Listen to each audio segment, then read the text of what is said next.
दुसऱ्यांदा उमललेलं प्रेम. पहिलं प्रेम विसरणं इतकं सोपं असतं का? सार्थकलाही वाटलं होतं की प्रेम आता त्याच्या आयुष्यात कधीच परत येणार नाही. एका छोट्याशा पत्रातल्या वाक्याने त्याचं जग उद्ध्वस्त करून टाकलं होतं. आपली स्वप्न वेगळी आहेत, मला माफ कर. त्या दिवसापासून त्याचं मन पूर्णपणे तुटलं. आयुष्य बेरंग झालं. पण खरंच एकदा तुटलेलं मन पुन्हा प्रेम करू शकत नाही का? नियतीनं त्याच्यासाठी काहीतरी वेगळं ठरवलं होतं. आणि इथून सुरू होते दुसऱ्यांदा उमललेल्या प्रेमाची गोष्ट. सार्थक गावातून शहरात आला होता नोकरीसाठी. लहानशा खेड्यात जन्मलेला सार्थक, स्वभावाने प्रामाणिक, साधा, पण थोडासा लाजरा. त्याचं कॉलेजचं जीवन एका आठवणीने भरलेलं होतं. पहिलं प्रेम. कॉलेजमध्ये असताना त्याला तनुजा भेटली होती. तनुजा म्हणजे त्याच्यासाठी सगळं जगच होती. लहान सहान गोष्टीत त्याने तिची काळजी घेतली, तिच्यासाठी स्वप्न पाहिली, भविष्य रंगवलं. पण आयुष्य एवढं सरळ कुठे असतं? तनुजाचे घर श्रीमंत, तिची स्वप्न मोठी आणि सार्थकच्या खिशात नेहमीच अपुरे पैसे. तनुजा नोकरीसाठी परदेशात निघून गेली. जाताना तिने काही सांगितलं नाही, फक्त एक छोटं पत्र. आपली स्वप्न वेगळी आहेत, मला माफ कर. ते पत्र वाचून सार्थकचं हृदय अक्षरशः तुटलं होतं. तो अनेक दिवस स्वतःला सावरू शकला नाही. जगायला उरलंय तरी काय, असा प्रश्न त्याला रोज पडायचा. पुढे काळाने जखमा बऱ्या केल्या. सार्थकने नोकरीत मन घातलं. एका खाजगी कंपनीत तो अकाउंट्स विभागात होता. साधं आयुष्य, मोजकी मित्रमंडळी आणि उरलेले वेळ फक्त आईला फोन करून तिची चौकशी करणे. त्याला वाटत होतं प्रेम ही गोष्ट आता आयुष्यात परत येणार नाही.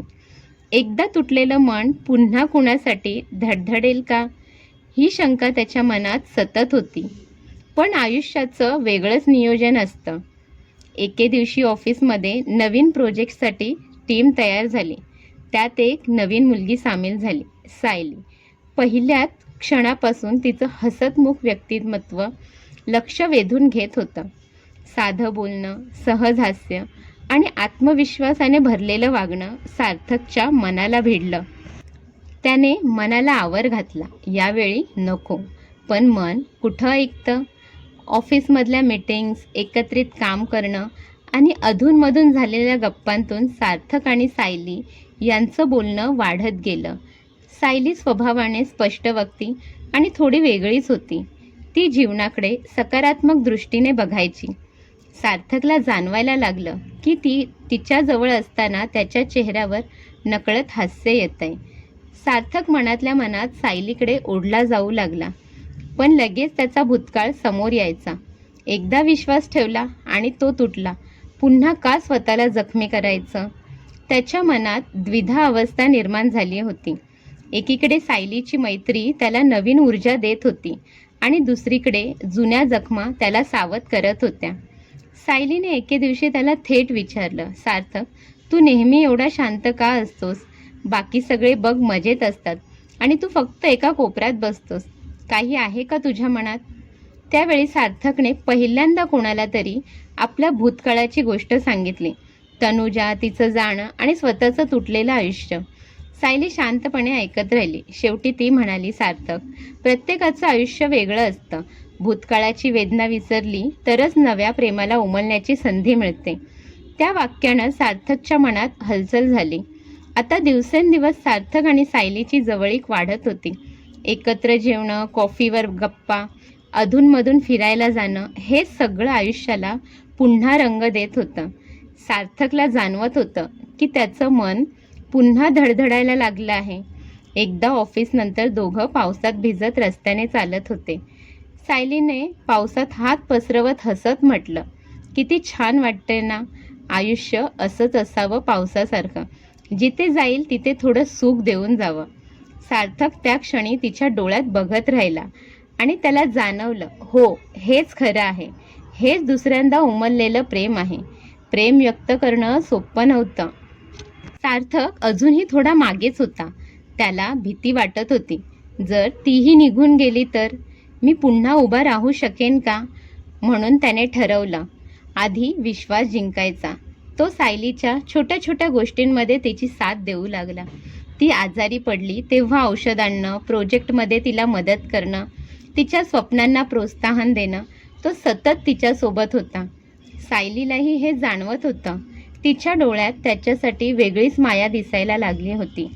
एका दिवशी कंपनीच्या टूरवर ते दोघं डोंगराळ भागात गेले होते.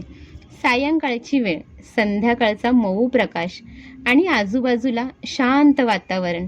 सार्थकचं मन धडधडत होतं. तो खूप दिवसांपासून थांबलेला प्रश्न अखेर विचारायला तयार झाला. सायली, मी तुला काही सांगू शकतो का? सायली म्हणाली, हो नक्की. सार्थक म्हणाला, मी पुन्हा प्रेमावर विश्वास ठेवणार नाही असं ठरवलं होतं, पण तू आलीस आणि माझं जगच बदलून गेलं. मला माहीत नाही तुला काय वाटतं, पण मी तुझ्यावर मनापासून प्रेम करतो. क्षणभर शांतता पसरली.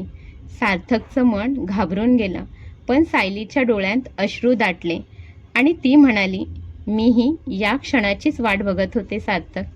तो क्षण त्यांच्या आयुष्याचा नवा आरंभ होता. सार्थकला शेवटी समजलं की खरी धडपड ही दुसऱ्याला मिळवण्यापेक्षा स्वतःला भूतकाळातून मुक्त करण्याची होती. त्याने ती लढाई जिंकली होती. सायलीच्या सोबतीनं त्याला आयुष्याचं खरं सौंदर्य कळलं. आता त्यांचं नातं फक्त प्रेमाचं नव्हतं, तर विश्वासाचं, सोबत चालण्याचं होतं.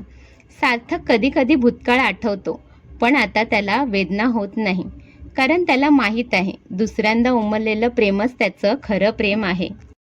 आज सायली आणि सार्थक एकमेकांच्या सोबतीने जीवन रंगवत आहेत. त्यांची गोष्ट सांगते की खरं प्रेम उशिराने मिळालं तरी ते आयुष्यभराची साथ देतं. जर मन प्रामाणिक असेल तर दुसऱ्यांदा उमलणारं प्रेम अधिक गोड, अधिक शाश्वत असतं. धन्यवाद.